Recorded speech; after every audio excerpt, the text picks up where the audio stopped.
This conference will now be recorded. Ready, begin. I pledge allegiance I pledge to the flag allegiance to of the the United flag States of of the United America States of and to America the republic and to for the which it republic stands, for which it one stands, nation, one under nation, God, under God, indivisible, with indivisible, liberty with and justice. liberty and justice for all.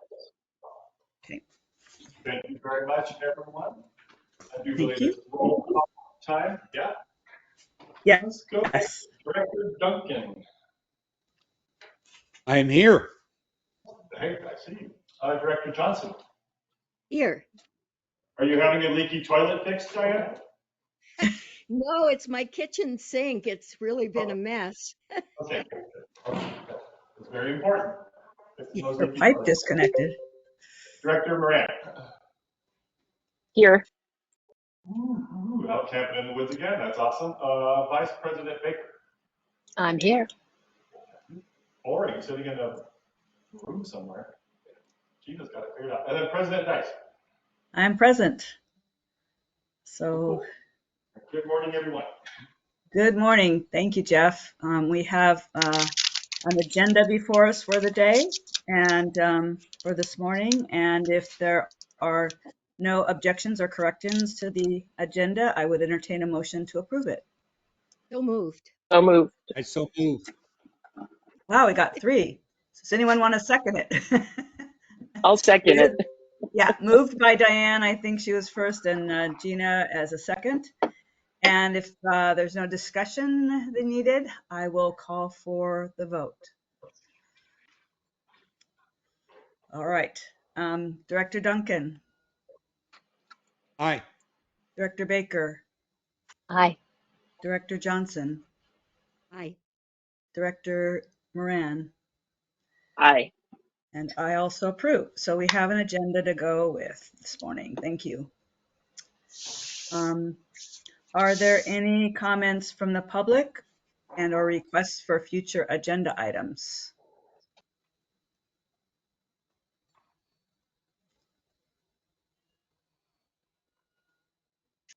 Do we need to approve the minutes? We're still in the opening procedures, so we'll get there. All right. Any comments from the director? I just have a question. Can we change, we go through this process of approving the agenda, can we change it? That would be a Steve question. I don't know the answer to that. Steve, once we have an agenda, can we amend it? I guess I just don't understand the purpose of voting to approve the agenda. Good question. It's kind of a Robert's Rules of Order procedure, but that's a good question. I will find an answer for you at some point. Yeah. Okay, thank you, Kathy. Okay. Anything else from the directors? Well, that begs the questions. If we were to not approve the agenda, what would we do? Exactly, right? We would have to. Steve, unmute yourself. Come on. The world's dying to know. Oh, I think I see him. What Gina has something to say. Gina? Yeah, and I just wanted to let the other board members know I had attended a virtual Brown Act training with from BB&K, and I found it very helpful. It was supposed to be an hour and a half. It really went 2 hours, but if anyone needs a refresher on the Brown Act, I'd recommend it.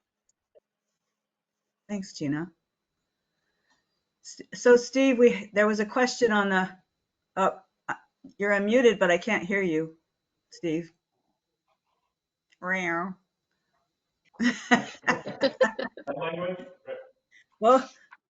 we'll get back to you. He'll come back. So now we have a burning question before us, but I am going to go ahead and ask Jeff if there are no other comments from the directors besides this amazing question where we could all just go home if we didn't approve the agenda. The meeting might be over already. Yeah, that would be fast. Yeah, we just don't feel like being here today. I don't want to approve. So, do we have any correspondence, Mr. Poole? We do not, Madam President. Okay. see if we can get Steve. Can you hear Can me we hear now? you? Yes. Oh, sorry. I don't know So, what well, it's happened. okay. The burning question this morning is, why do we go through the process of approving agenda? Can it be not approved or amended? Is it just a routine thing? I mean, why do we do that? So most agencies do it. First of all, the board can choose to take things out of order. So if you wanted to amend the agenda to say we're going to list, have this thing heard first and this thing heard second instead of the order, you can also delete things off of the agenda. So you could approve it subject to deleting. You don't want to talk about item 4. You can also, under the Brown Act, there's a procedure for addition of late breaking items. So something that happened after the posting of the agenda, but has to be acted upon before your next meeting, the board has the ability by supermajority vote to add an item that fits that description onto the agenda. And so you could approve the agenda subject to that change. So there's just a few things that you could modify on the agenda if the board wanted to. Okay. Um, Well, Steve, that's interesting. yeah, I Diane has a thought, question. thanks. I thought we couldn't add things at the last minute except in sort of really dire circumstances. What he just said. So there That's are what he two said. exceptions to the adding things. One is called the emergency exception, which is I think what you're referring to, Diane. So if there was an earthquake yesterday, you can add that because that's an emergency. But separate and apart from an emergency, you can add what's called a late breaking item, which is something occurred after the 72 hours, within the 72-hour window, and it needs to be acted upon before your next regularly scheduled board meeting, then by supermajority vote, the board could add that. But it can't be something of your own making. You can't have sat on your hands and forgotten to do something, and you're like, oh, I better add that to the agenda because I forgot. That's not the standard. The standard is it had to have come up after the 72-hour window commenced. Then you can add it as a late breaking item by supermajority vote. Does that make sense? Yeah, thanks. Sure. Thanks, Steve. And then there's some language at the bottom of the agenda that pertains to the late breaking items must be made available to the public, within 24 hours. Or some of those sentences there at the bottom have a little bit to Right. do with it. Right. Okay. Right. So many rules. Okay. Does that help everyone? So Thank you. now we're armed. So now we're armed with information about how to treat that little part of our opening procedures. With that, we're going to go down to section 2, the items for board consideration and possible action. Item 2A is the consent calendar, which are the meeting minutes of January 10th for the special meeting, and the regular meeting minutes have been, we will see those in March. I know that Wendy is laboring to get everything done. So, and so if there are there any corrections or edits for the minutes for January 10th?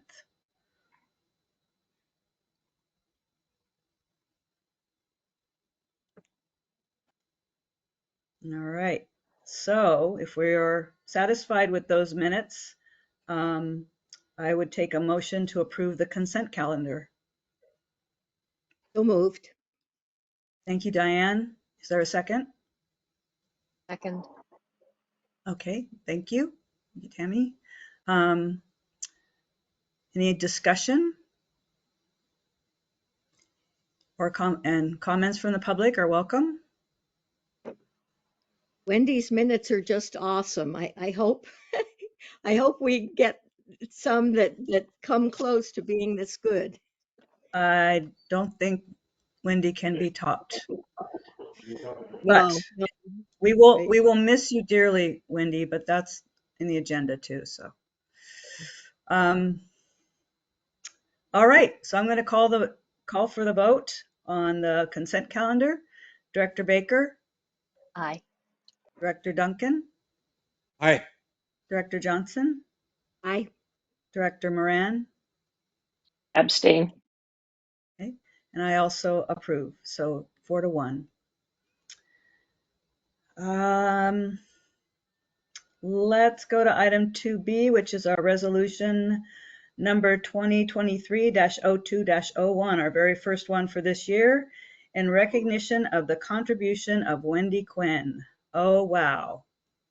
Can't say enough wonderful things about how much it's meant to us to have Wendy there. She is one of the last people I know that does shorthand and so takes very accurate notes. I can't believe that anybody can read squiggles and lines and stuff that she does, but it's absolutely awesome. And Wendy, I know you're about to retire from your minute taking for us, but I can't tell you how much we appreciate all your hard work on our behalf. So, is there anyone else that would like to say anything for Wendy before I ask for a vote on this resolution? Kathy, I'd make a public comment on that. All right, Kathy. Yeah, Wendy, I just wanted to say thank you for your service, and you are the best minute drafter I've ever seen. So congratulations. Thank you for your public service to the BWD and to all of us in the Borrego community, and good luck with your next chapter. Hear, hear.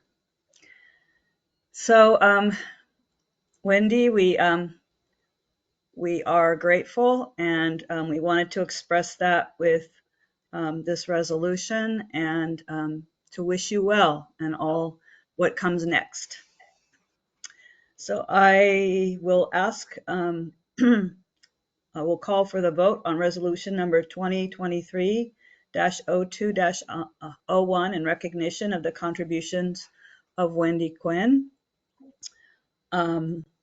Director Baker, Aye. Director Duncan. Aye, but don't we need a motion to approve? Oh, you know what? I just skipped to the good part. So Yeah, obvious, yeah. yeah, you did. I so move. I'll Thank you, second. Dave. Thank you, Danny. Wow, I gotta take my medication. All right, so we have a motion, a motion to approve and a second. And now I will call for the vote. Thank you, Dave, for reminding me of this important part. Director Baker, Aye. Director Duncan, Aye. Director Johnson, Aye. Director Moran, Aye. and I also approve. Thank you, Wendy, and congratulations on all of your hard work. Thank you. Madam President, on behalf of the staff, yes, we're really going to miss Wendy. You know, this whatever, almost 7 years I've been here, Wendy was at every meeting, town halls, you name it, she was there. I think what I'm going to miss most is the honey-do list. I get this really cool list of everything that I need to do, like the day after the meeting. That's really good. I'm really going to miss that. So I'm going to try to work that into the requirements of the new person. But once again, thank you very much, Wendy. And Madam President, if you don't mind, I would like to, wish I would have thought of this earlier, but would like to invite Wendy to the next meeting. And then we could present her with her resolution. I think we have a little gift for her. So I'd like to, Yes. Wendy, can you let me know if you're available 2 weeks from today at our first public meeting? I think it'd be great to see you off, and we'll See you in person. Yes. in person. Yeah. What an awesome thing. That would be great, Wendy. I hope you can make it. Our next item on section 2 is 2C, the Borrego Springs Subbasin Water Master Board. So, update on board activities. Mr. Duncan, you have anything? Well, I don't have any updates. We had our meeting subsequent to the last water board meeting, and so we talked about that then. But as a reminder to everyone, a week from Thursday, there is a water board meeting, 4:30, same place, same channel. And I have not yet seen an agenda, so I really don't have anything to talk about in advance. And I know that the agenda has been driven by tasks that need to be Yeah. taken, that are in front of the water master as we go, pretty much. I'm not sure that there have been a lot of additions except for requests from board members. Um, so you're plugging along basically. We are plugging along. There are a lot of requirements which occupy a lot of staff time to fulfill. I do believe, however, that a week from Thursday we'll have an opportunity to see the written comments and the responses to those comments. Hmm. But other than that, like I say, I have not yet received a draft agenda. Okay. Um, does anybody have any questions for Dave about the water master meeting next week? Go ahead, I do. Diane. Um, so on the setting the agenda, Dave, I had asked you last time, I think, about getting to getting a topic not so specifically or engineering task oriented or cost accounting oriented, which is what is always there, but sort of a higher level thing about talking what is the water master doing about starting to do other planning and management actions, PMAs, in keeping with the GSP. Um, and you told me you didn't think there would be time. So I don't know. I guess one very particular question I have is, do I need to submit that request again? And to whom do those requests go? And then I also know that Mark Jorgensen had asked for a couple of items to go on this upcoming agenda, and he was told, well, we're not sure if there will be time. So it seems like that should be more formalized. And especially since it only meets once a month, if someone feels that something, if a member of the board, and I feel like by extension, I'm like a junior member of the Water Master Board, very junior, if or someone like Mark Jorgensen wants to get an item on, it seems like that should be pretty much guaranteed. Well, I don't know specifically what you're referring to, but I would suggest that any requests for agenda items go directly to Sam, and that I be CC'd.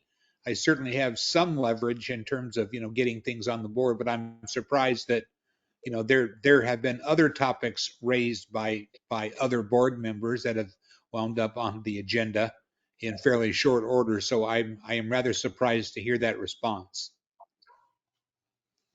Maybe you can reach out to Mark and see, um, ask him to repeat what his request is and see if we can get it on the agenda. Might be, Absolutely. a nod to the community member. And also, Diane, Trey's going to speak to us in a couple of minutes, I think. And I don't know if you saw the report, the TAC report that was emailed to us. It was late yesterday, but it does have some of the planning um, for water quality monitoring in it. So, Okay, no, I had missed that, and okay, I've been so checking yeah, email. hang in there. Trey's going to talk to us in a couple of minutes about Okay, that. And so we're going to get to the water quality stuff in a few minutes. Okay. it's all part of the TAC report. So there's groundwater monitoring and water quality monitoring are both addressed in that. If I'm not um, misleading things. Gina, did you have a question, comment? Yeah, I'm sort of new to this, and obviously I think the thing that's taking a lot of our time is the water master. So I'm wondering if they could share their production calendar with us. Generally, um, what I'm accustomed to with any sort of um, group or board that has, you know, Brown Act and agendas and things like that, they have a calendar that kind of says we need draft, agenda items by this date. And then, agenda will be published and that sort of thing. I mean, just sort of, I assume we have one here at the Water District because we always see our agenda on Fridays before the meeting. So I don't know if there's a procedure like that in place, but I think it would be helpful for me, just so I can get some of this on my calendar and then I'm not late if I wanted to say add an agenda item or request an agenda item for that. But I'm not sure if the Water Master Board has a production calendar for their monthly meetings. So just a request. Okay. And then if they have I any don't other have an answer. procedures, I don't have an answer go for ahead. that either. Do you know, Dave?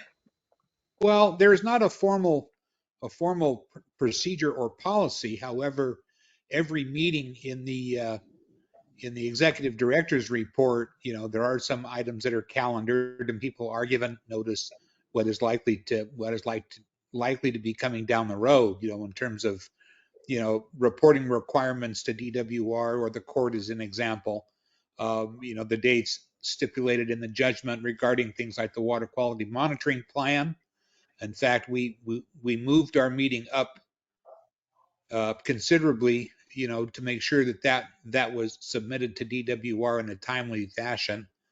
Um, so I guess you can say that there is somewhat, of a production calendar, in an informal way, and that occurs through the process of the meeting itself. But particularly the executive director's report always looks ahead to what's due.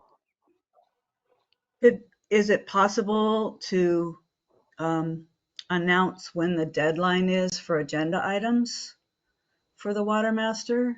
I mean, I don't even know how, because you follow the Brown Act, but not totally, whether, there's an actual deadline for agenda items. Well, I'm going to assume it's the same 72 hours prior that we use here at the BWD. Yeah. And you are right. We don't. The language in the judgment requires that we use the Brown Act basically as much as possible. It isn't strict adherence, Mm-hmm. and Steve can remind me of what the exact language is in the stipulation. But 72 hours, I think, would kind of be the cutoff, if you will, for adding things to an agenda or to have an agenda published. Right. I know And that there's I been some mean, exceptions, but yeah, go ahead.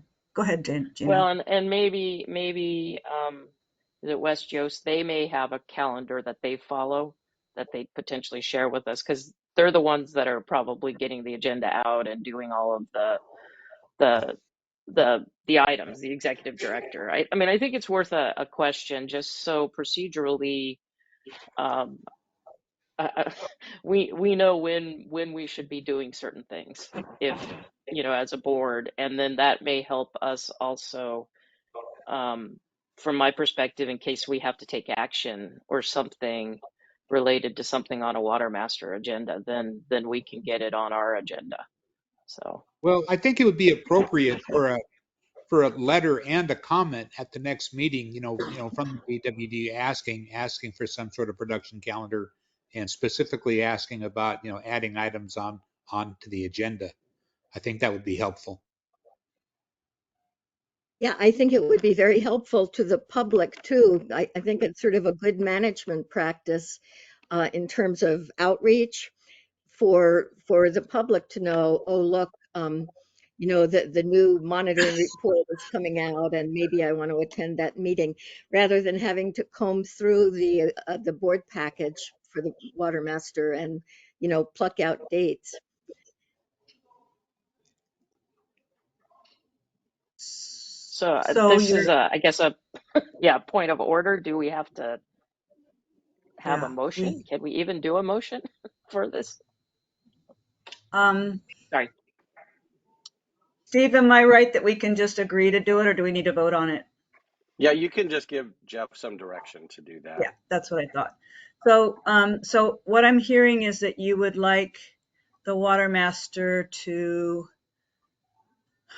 publish a calendar of when things are coming up and what and when the deadlines are for agenda items. Do I have that right? Or tell me again what it is you're looking for in the letter. Yeah, I mean, that's basically it, kind of a production schedule. So when agenda item requests are due, when we can expect to see the agenda. And even, I mean, I know that I think it was the April meeting changed, but Right, to the even 6th. just just a calendar for the year of when the meetings are, something Okay. like And that, just so we can add it. I don't know. I need all of this stuff on my calendar, otherwise it slips through the cracks for me. Right. as Dave mentioned, if like when the draft budget will come out, that would be great to have on the calendar. And these things like the monitoring plan and the annual report and the status conference. Um, and yeah, and if maybe what I'm sort of assuming they'll do it with their stuff, and maybe BWD could take a look at it and say, oh yeah, we want to get such and such on. Just make it a collaborative thing and stick it up on their website, which we wouldn't change, of course. We would go through the West Coast people if we wanted to add stuff. So Jeff, are you getting all that? I'm hoping Wendy is. I'm sure she is. I'm sorry. I'm sure Wendy is. Yeah. Sorry. Well, I believe in Wendy, but Yes, I'm listening. Totally listening. I'm listening, Kathy. Yes. I would it sounds like the board would like you to write a letter to the water master on this topic of a production calendar, a request. And Tammy, what did you have? I sort of a tangential question around if we at BWD received requests for agenda topics from the public, what's our obligation to respond to the public's requests and actually put those topics on our agenda? Well, in the past, when we've had actual, people coming to speak to us at the water board meetings and asked us for something, we would normally discuss it, or I mean, we would actually, if we thought it was something we needed to discuss, like requests for funding or some, to make a consideration on someone's behalf, we would normally put it on the next agenda. I'm just curious if we're required to. No. Do we have? I don't We think we choose have to to, because that's the way because we we're a roll in public agent. BWD. We're a public agency, and we work pretty hard to be transparent. Right, we So do. But are Would we you like like? me I'm to just. answer that, Madam President? go ahead. Go ahead, Steve. So there's no legal requirement to do so. It's up to the board president and the general manager to set the agenda. Some boards have specific policies about adding items.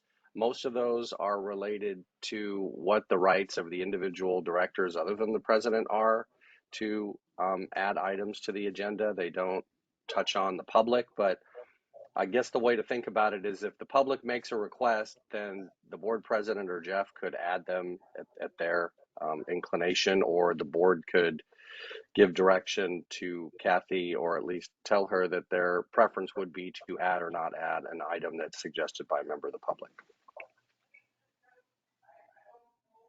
Can That can makes I sense. add for like if Tammy has had that happen, and if the item weren't to go on the agenda, we could suggest to people that they send written correspondence, right? And they bring it up that way at the beginning of each meeting. Right. But I mean, and can't speak to how the water master operates if that's what you're talking about. So I can't say that they operate the same way we do. Great. Great. Kathy, will you take a public comment or question here? Yeah, just let me get back to you, Kathy. I want to make sure I got the directors covered. You bet. Everybody okay? Have any more questions? Okay, Kathy, shoot.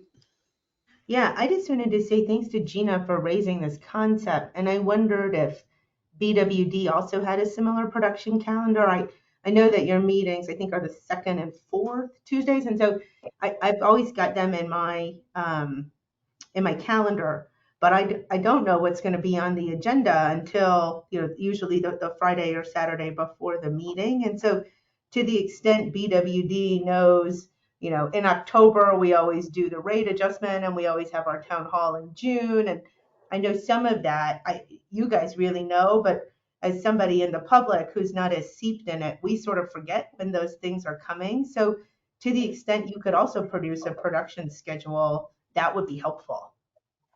Actually, yeah, Jessica and I were mouthing to each other across the room. So, yeah. Yeah, what's good for the That's goose why I'm might so be good quiet for the every gander. time I said, Jessica, Jessica and I were mouthing to each other. Yeah, That thank you, Kathy. I said, I was just thinking everybody that can we have it all in our heads and not necessarily on paper. So thank you, Kathy. I agree that that both organizations could do well with a production calendar. So anybody else? Public or directors? All right, I'm going to turn to Trey.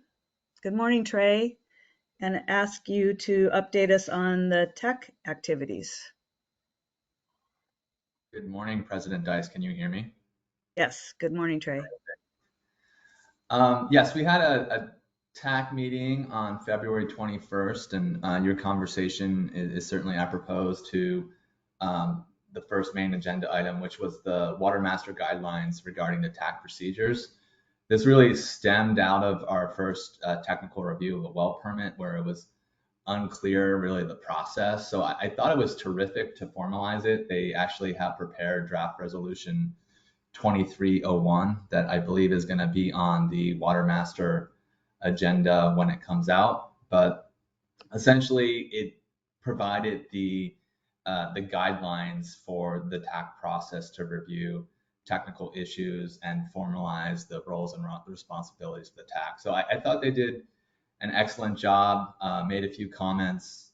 It does provide for the TAC consultants to provide supplemental information, and also just allows for more formal process for recording the TAC recommendation by member and the TAC reporting to the Water Master.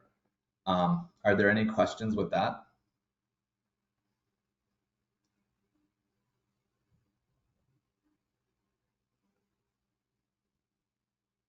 Hearing none, I'll move on to the review of the draft groundwater monitoring plan. So the TAC deliberated on the draft monitoring plan. We made comment of the plan. There was comments provided by all the TAC consultants. A lot of it was surrounding future well locations.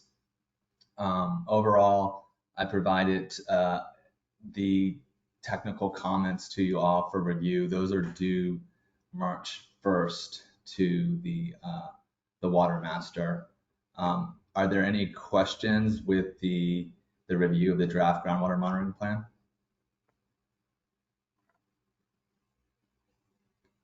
I think Gina. I'm sorry, I missed. Yeah, I'm sorry, I missed some of that. I don't know if Yeah, I was the only I one think disconnected.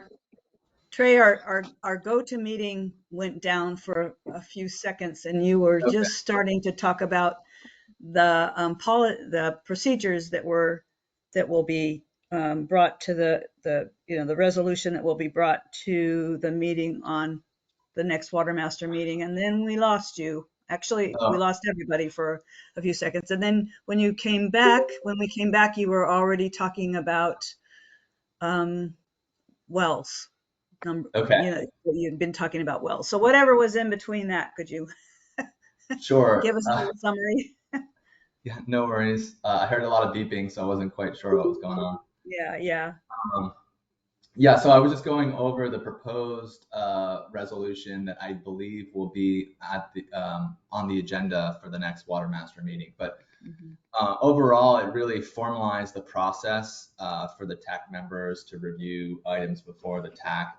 This stemmed from the kind of uncertainty we had surrounding the voting that went on with the first well permit review that was before the TAC. But I thought they did a great job just formalizing the process, identifying the roles and responsibilities, providing for TAC members to provide supplemental information, and just did a really nice job of laying out how the TAC is going to approach issues. So I thought this was a really important document. Definitely kudos to the Water Master for putting it together.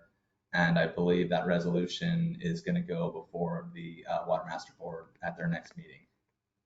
Any questions? No, that sounds great. I hope we'll all get a chance to look at it before the meeting. And so we did hear most of that. We didn't hear about the what you have sent around, the GMP or the plan for monitoring groundwater and water quality. So could you talk to us about that? Sure. So submitted comments now on the groundwater monitoring plan. This is part of the judgment is due to the court in April. Um, Overall, the plan is fairly solid. The TAC deliberated on the plan at the last meeting. There were a lot of questions surrounding future well locations. There was a strong consensus from some of the TAC members to put new monitoring wells in areas of recharge.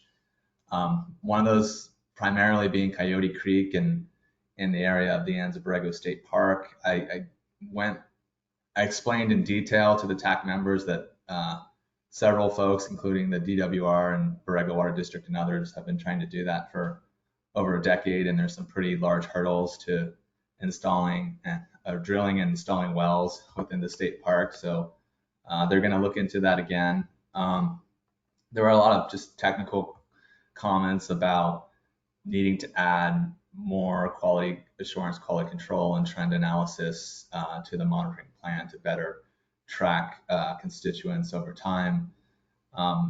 Provided pretty detailed comment that I've sent out to you all for review. That's due to the Water Master on March 1st for them to incorporate into the plan. Do you have any specific questions with the water quality monitoring plan? Go ahead, Gina. Yeah, no, Trey, I appreciated all your comments.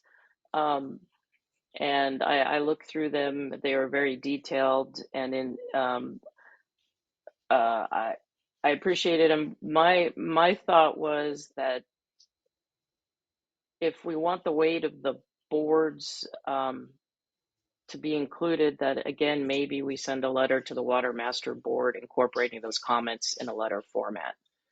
So just so that it doesn't get lost, because it is sort of hard to go through a document and read the track change comments. So again, that would be my suggestion. And then we also go on record moving forward on our comments related to monitoring and management. So And that's due tomorrow, Trey? The first, yeah, I'm happy to formalize those comments in a letter. I can do that pretty quickly. Okay. Would you should rather that have, come from the, go ahead, Kathy.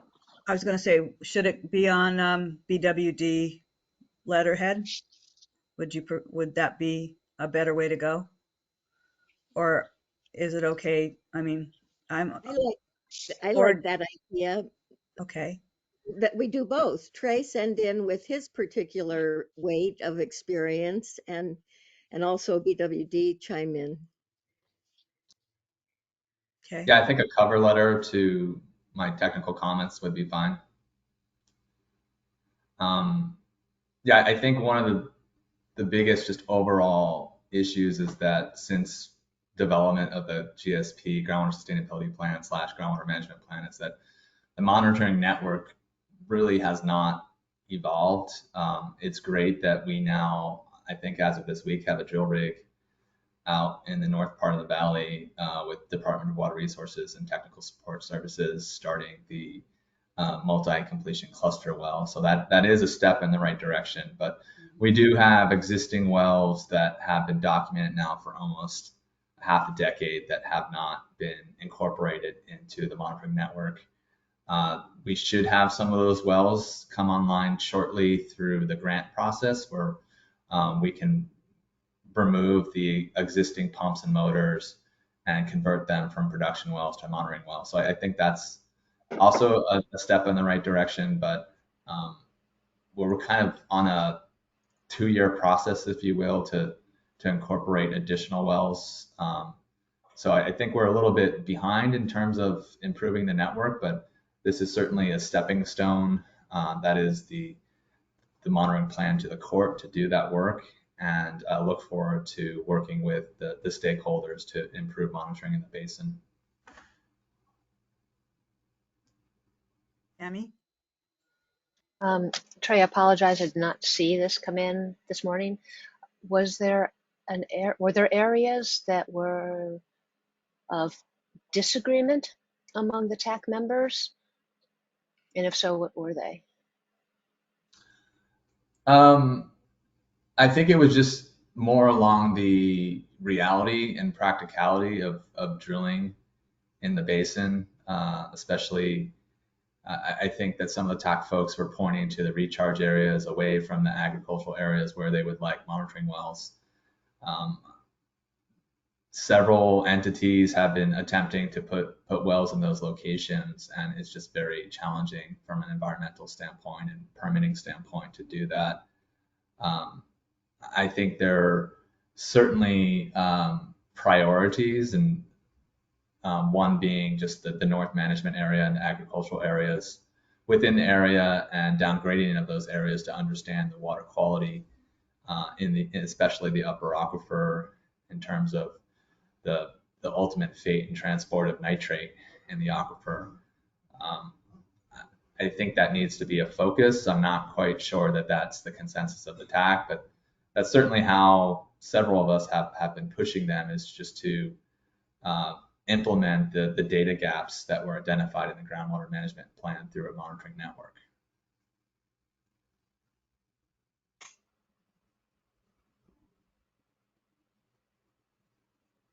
Kathy, may I make a Sorry, comment? I was muted. Yes, go Oh, ahead, Diane.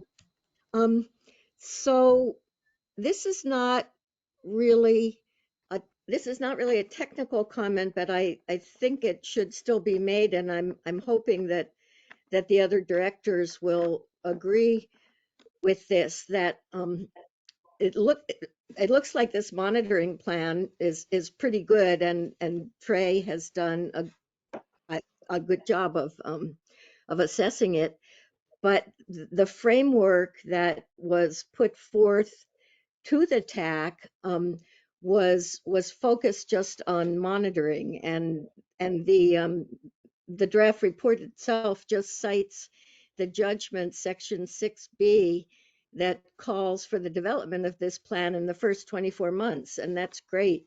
But the groundwater management plan, which is also part of the judgment and of course is also required and enabled under Sigma, um, said that in section 4.6 of the GMP, which was a planning and management action for water quality optimization, it talked about, the GMP talks about a water quality optimization program, which is basically it's management.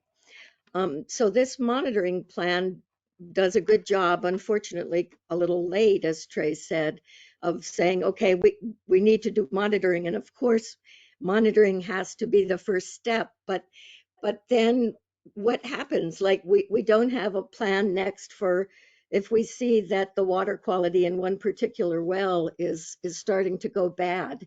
Um, all that we have now is saying, oh crap, I guess we better figure out something to do about that. So we need specifics, like what a specific minimum thresholds, not necessarily the EPA designated thresholds, MCLs, but saying, hopefully giving us warning like a year ahead if the nitrates in a particular area are going bad, not just at one well, but at two wells or three wells. And the TAC would determine at what point, how many wells have to be changing, degrading in water quality, before we decide that there's a problem there. And then if we see that there's a problem, what do we do about it? So that's in the GMP, and it's actually also, I mean, degraded water quality is one of the undesirable results. And in the act itself, in the Sigma law, it talks about paying attention to contaminant plumes. And that has never come up in the context of the water master, I believe. Some of us have been saying, hey, is that happening? But Sigma actually recognizes explicitly that there could be lateral movement of nitrates, for example, in agricultural basins. So I guess my action item, and I'm happy to go into more detail or not on this, I'm hoping that the board, in this letter that we're talking about, whether it's a cover letter for Trey's comments or whether BWD sends us a separate thing, I'm hoping we'll say, just sort of yank on the sleeve of the water master that PAC should be working on this. And I'll just add one other thing, which is that the 5-year update is due in less than 2 years now. And I would certainly think that DWR would want to see that there had been a PMA to avoid degrading water quality, not just measure it, but manage things so that we avoid degradation.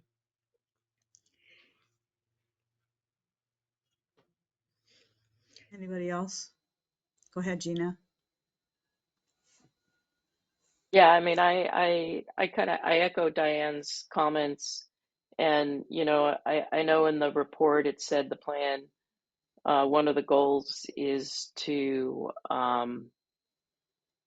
uh, help inform adaptive management options, which obviously would be related to degradation of water quality or other if we trend towards undesirable results. But I didn't really see, as she said, I didn't really see anything in there that talked about, what would be the next steps or what kind of management actions could be taken, um, should there be a trend towards undesirable results and the water quality, in water quality monitoring, I suppose would be the one on this one. And then Trey, in your summary, you kind of said that the plan lacks detail regarding QA/QC methods, and I think you put a suggestion in somewhere in your comments to ensure that QA/QC was included. You said it also lacks detail regarding statistical analysis of data trends, and specificity regarding existing wells, including Viking Ranch, Center Pivot, and Orchard, that have been identified to be added to the network. And then you said the plan should discuss additional testing to fill data gaps such as aquifer testing, well profiling, um, and depth discrete water quality sampling of existing wells to better characterize the vertical distribution of constituents of concern. And I guess specifically to those topics, since you think that those were lacking, what was the response from the other TAC members, if you recall, to those items? Yeah, I think some of the TAC members are more focused on the plan at hand and not, they don't necessarily have the tenure that the district has in working in the basin. And some of the district issues, I think, are a little bit different than their issues. But, I have brought up well profiling. I think that has been well received. It's just often for some of these items, it's a question of who funds it and how is it funded. And that certainly the plan is going to evolve over time. But I think there is a willingness to do additional technical work in the basin. It's just really who's going to champion that. And, sometimes I think these issues are perceived as more Borrego Water District issues rather than basin-wide issues. But certainly I think that you can have a nexus with degradation of water quality. So, for instance, we're recommending that ID 418 be profiled since we're seeing some increasing nitrate in that well. We want to really better understand, is that nitrate just in the upper aquifer, or is it potentially in the middle aquifer? These are just examples of work that can be done. But I think there's still, as the water master kind of fills its role, there's still kind of at times kind of a uncertainty regarding whether who leads on certain projects in the basin. Certainly, does that answer your question? Well, Yeah, go ahead. following on from that, it seems to me that we BWD might want to start figuring out how to be more proactive. Trey is one voice at the TAC, and we're one voice at the Water Master Board, but maybe we need to be a louder and unified voice. Producing reports, documents, whatever, memos for Dave to have the sense of the whole BWD, because like you made the comment, Trey, that the TAC members think that issues are BWD rather than basin wide. And I guess my initial comment is, well, yeah, the water master and the TAC below it are supposed to be looking at the whole basin, and that includes, as I understand it, the whole basin is designated as having its not highest and best use. What is it? I can't think of the term. That it be usable as drinking water. So yeah, BWD is in charge of providing drinking water at the spigots, but we're not. It shouldn't be only our responsibility to make sure that the quality of the water is at drinking water standards. And municipal, I do know that I have this phrase right. I'm pretty sure that municipal use is the highest and best use of water. That's actually in the California Constitution. And the second best use, I will acknowledge, is agriculture. So yeah, so I buried in what I just said was I guess I'd love to hear other directors' thoughts on how we can try to make sure that these issues don't just get kicked. It's bad enough that it's difficult enough that the water master only meets once a month, but TAC only officially meets, or by by plan, 4 times a year. So if something is brought up at a meeting and then dropped because we're not moving it along forcefully enough, then we lose a lot more time.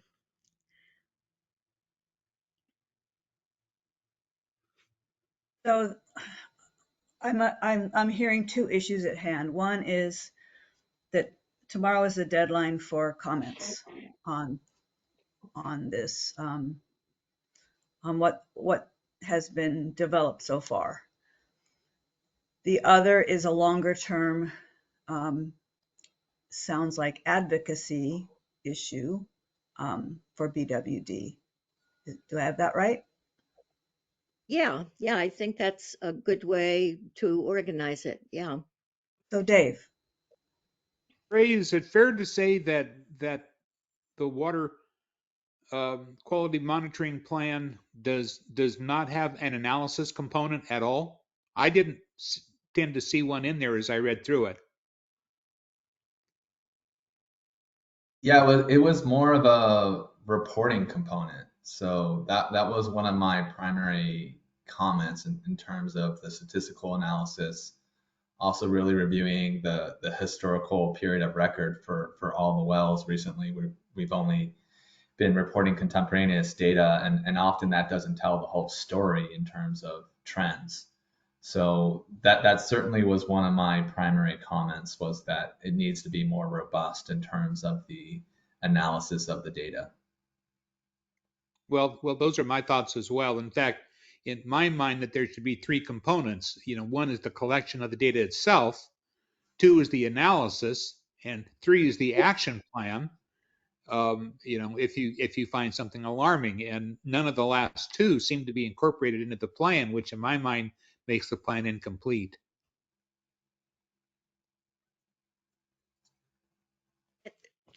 Trey, I read your comments pretty much as soon as they came out a week or two ago, and I know you said that statistical analysis needs to be better, et cetera. Is there a way that you could bring your engineer's heart to sort of flag that in your comments, so that we people who aren't as technical are realizing, oh, this is important. We That's a really good point that you just made, Dave, and I missed that.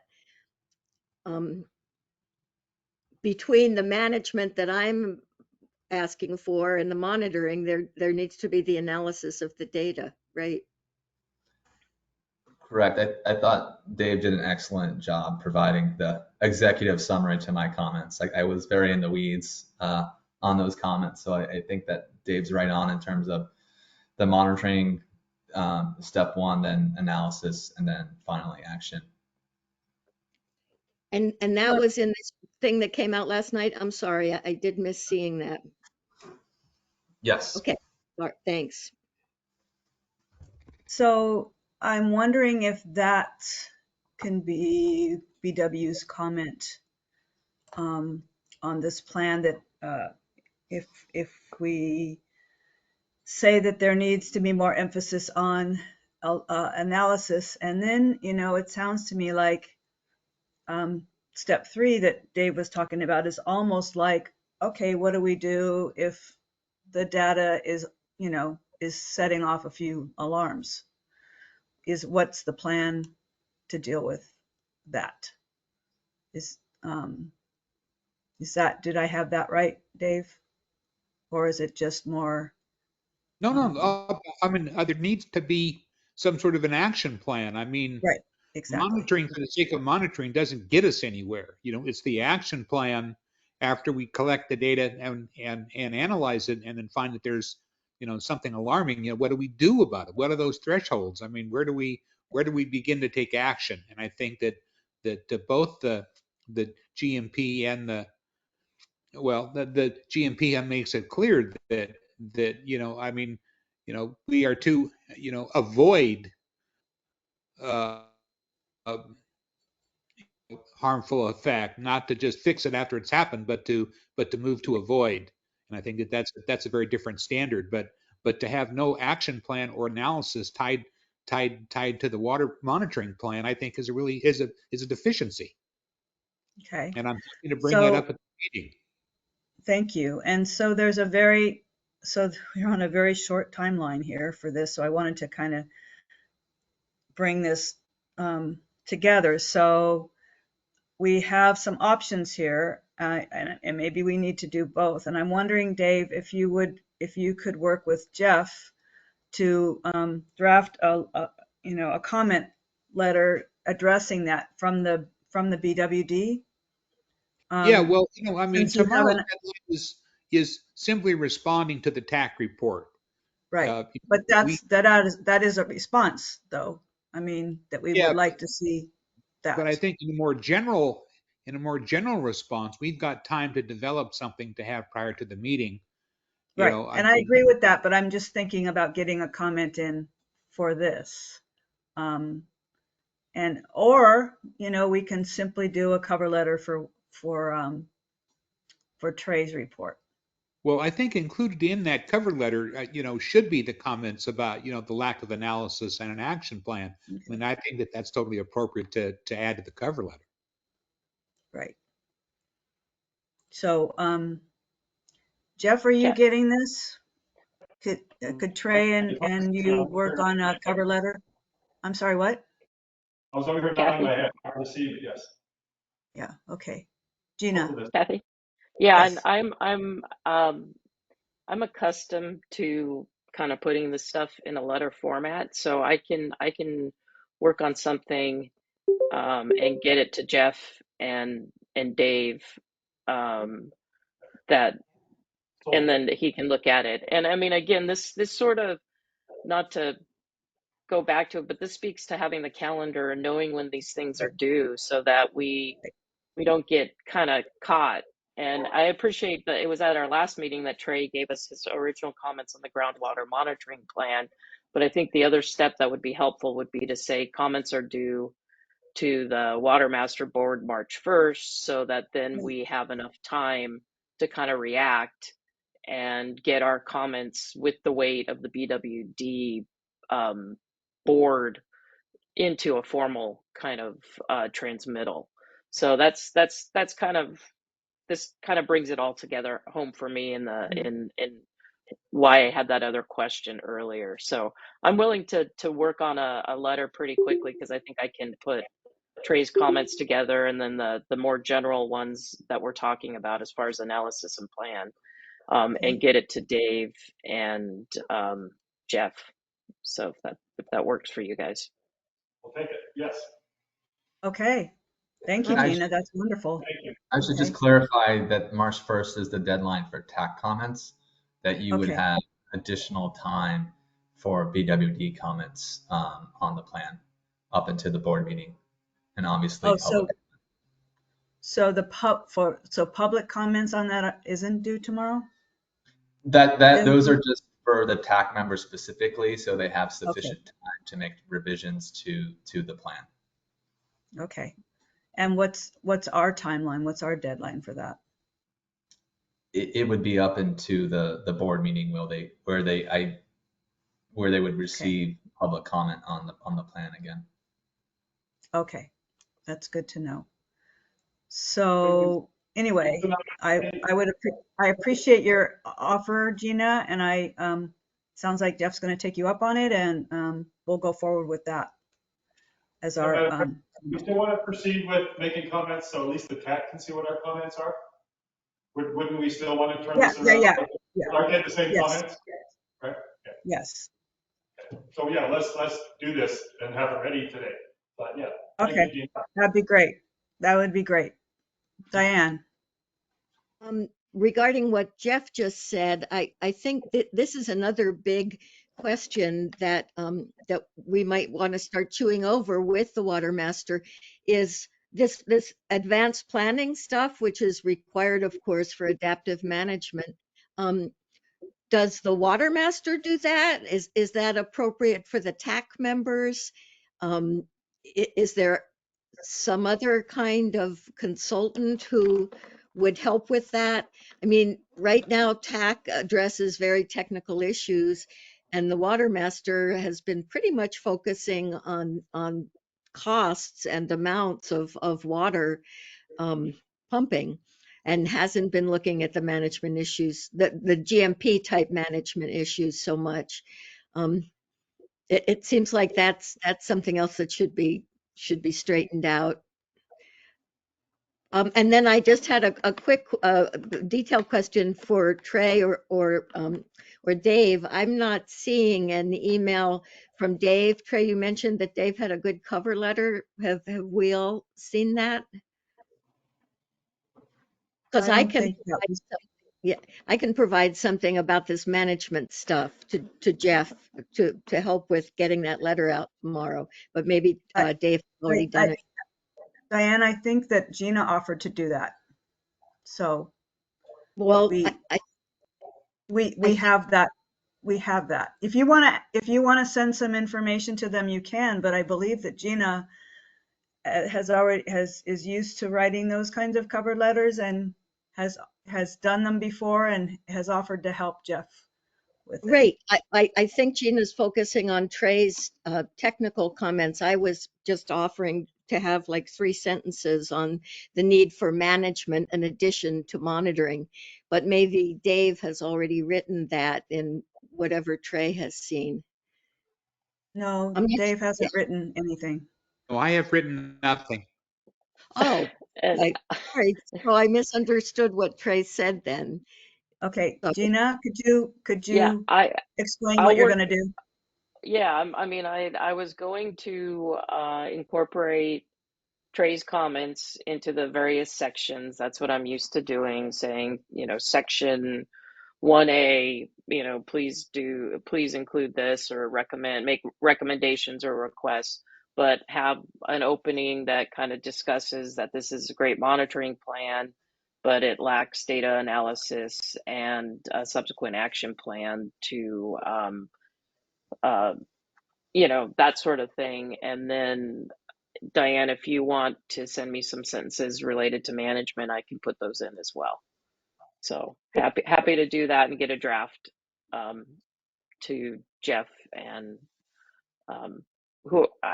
Jeff and Dave, I think. Jeff and So Dave. Diane, yeah. okay.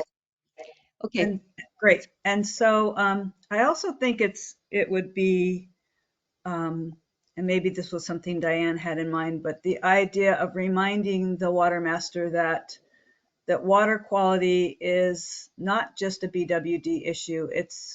It should be a basin-wide issue. That the water quality is overall should not, is not to be allowed to degrade. So that the higher purpose of the water in the basin is municipal. So um, yeah. Anything else you want to comment on, Trey? Sure, just real quick, the TAC did recommend to move some funds through Prop 68 to the modeling work, the update of the sustainable yield. Because we've got such a late start on the grant, we lost, I think, almost a year now. We recommended to move the surface water flow monitoring budget from Coyote Creek to the modeling, and that was mostly some uncertainty regarding how long it was going to take to get permitting for that, and just some uncertainty regarding whether or not we could actually get the work done in the grant period. So that was a recommendation of the TAC. And then finally, we gave an update of Department of Water Resources Technical Support Services monitoring well. And I just want to give some kudos to Kathy Milkey for helping out as the property owner for that project. We've been working on this now, I think, for almost 3 years. And really, there was a lot of paperwork that had to be done in the last 2 or 3 weeks. So I thought the Borrego Water District, the water master, and the property owner worked very well with California Department of Water Resources to make all that happen. So thank you.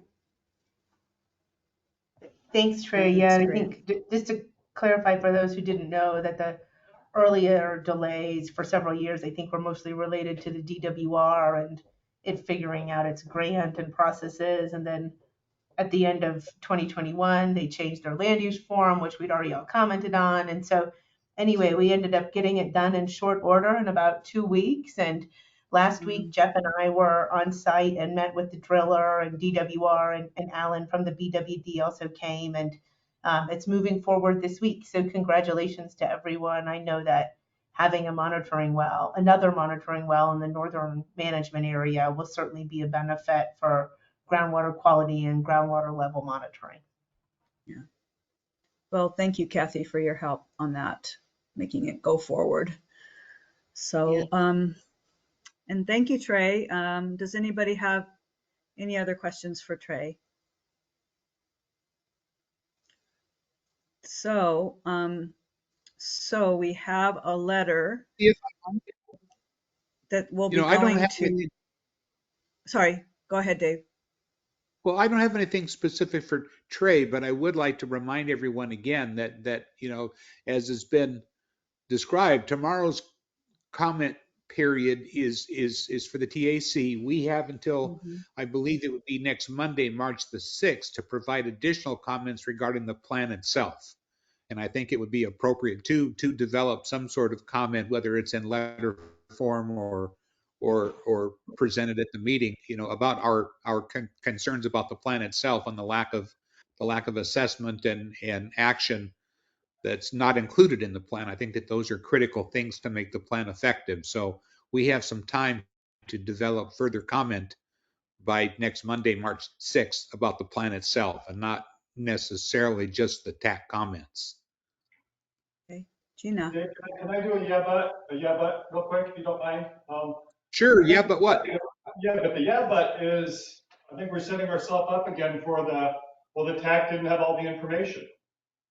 Right. They didn't see our comments. We didn't, the TAC did not receive the BWD comments. So, my plan is to communicate with both, at both opportunities, to get all of our comments to the TAC before tomorrow, so that our comments can be officially submitted to the TAC. So it's part of whatever they're doing. I'm assuming they're looking at comments and gonna do something or not. I'm assuming this process has some purpose. But I think it's important for us to comment early and often and not skip the TAC opportunity, because remember, we complained a lot about, oh, the TAC didn't see our information. And so I'd like to get it to them and make sure they all have it within the deadline. I think Gina's saying, using her years of experience, she can turn this around, these are my words, relatively quickly. And she's used to doing this kind of stuff. So I guess once again, my plan is we definitely want to communicate with the board these very important issues, but man, I want to get as much of the tech and as much of our comments into the tech response as we can, just because we've complained a lot about tech not getting all the information. Well, I don't disagree with that, Jeff, and I hope I wasn't perceived as saying that TAC comments were not important or that we shouldn't do them. I just want to make sure that if we have yet another opportunity, that we take it. Cool, I agree. Yep, we're gonna do it twice. It sounds like we're doing two forms of communication, one to the TAC and one to the water master, right? Gina. Yeah, and I wanted to jump in and kind of agree with what Jeff said, because when I listened to the last Water Master Board meeting and they were discussing the procedures of the TAC, there was a discussion about, well, what about if we get these last minute comments that didn't go to the TAC? Can we ignore those? So I'm with Jeff. I think we should send the letter to the TAC, get that in there, and then if this plan doesn't change before it gets to the Water Master Board, that's where our representative Dave can reiterate and say once again that this lacks data analysis and adaptive management action plan should we be trending towards undesirable results or something like that. So I agree with Jeff. I think it's important to get the weight of the board's comments to the TAC, and then because it's unclear to me if this plan's going to change between now and before the the Water Master Board meeting. I don't think the plan is going to change. I think the Water Master Board may direct it. So Yeah, those are my 2 cents. it seems like a really short turnaround to change anything that's in that report. So I agree with what Jeff has said, and I hope you will assist him, Gina and Dave, in terms of getting the letter done for the TAC by tomorrow, and then another comment letter that should go to the water master, because I know that correspondence does end up, in the record. So we should, get that over by the next agenda deadline, which sounds like it's the 6th of March. Awesome. Is that right? Diane? I want to point out that the cover letter from Samantha Adams, when the first draft was sent around, mentioned that that the monitoring plan will be discussed at that water master meeting, and that maybe edits will be suggested. So it does sound, and I think that meeting is 3 weeks before the end of April. So it does sound like there might be room for amending the plan. Good. That's good. Okay, Yeah. thank you. Anything else on these topics?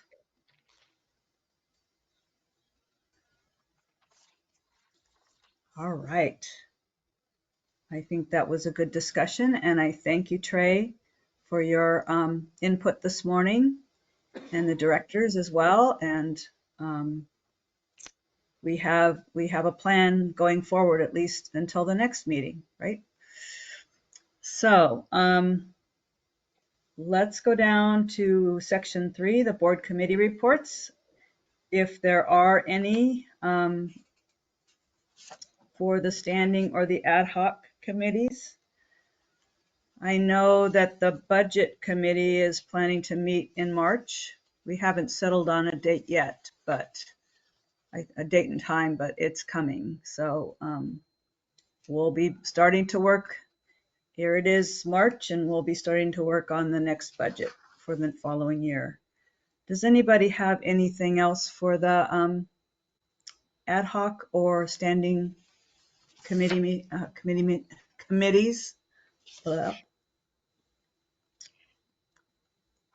Kathy, I'll just Yes. report quickly that at our last meeting, Gina agreed to move on to the water quality subcommittee, ad hoc subcommittee, and Tammy moved on to other subcommittees, and she and I have been meeting about that. Okay, great. Thank you. Uh-huh. Anything else?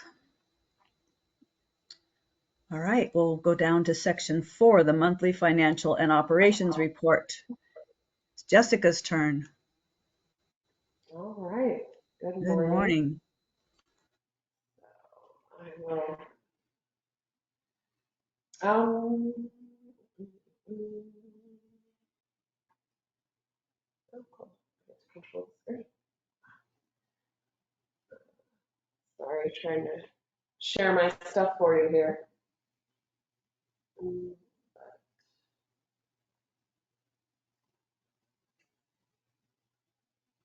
there we go.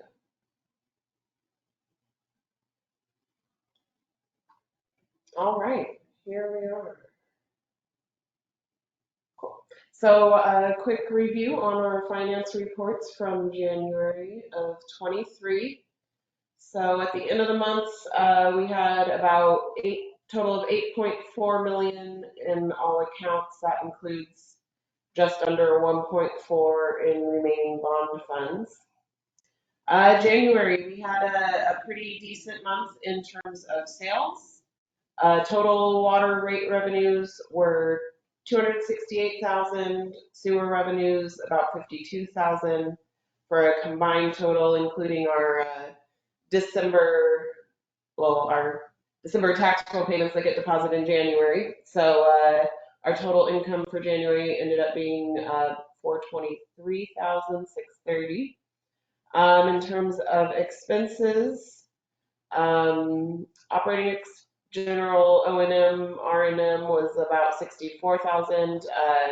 We did pay for our annual SCADA license, which was about $1,200. On the IT end, we paid about 5,000 for our annual Sonic Wall licenses. That is our firewall and our main line of defense here for our computers at the office. Well worth it. Legal services, we went a little over budget. A lot of this has to do with BPA acquisition activities. So those do get a little pricey because we want to make sure we do it right. everything else kind of within line. Getting into overall expenses for operating was 232,000. Um, we did spend some on the groundwater management and the legal, and also with the Intera work, which is detailed below, leaving us with a net income for January of 180,000. On the CIP end, just things moving along, not much new. Working on that tank and motor grant, the twin tanks, Rams Hill, they've been working hard on getting that tank ready for demolition. And then on the Prop 68 grant, we've had administrative costs mostly, and getting the monitoring wells requests for bids going. And just a cash flow recap. Nothing too crazy out of the ordinary. Not much to go on, which I guess is good that nothing unexpected really happened. Yeah, list of all the payments made and all the checks written during the period as usual. And then at the end we have our water master recap, which breaks down the different tasks in the Intera proposal and what was done there. And that is the January reports. Does anybody have any questions?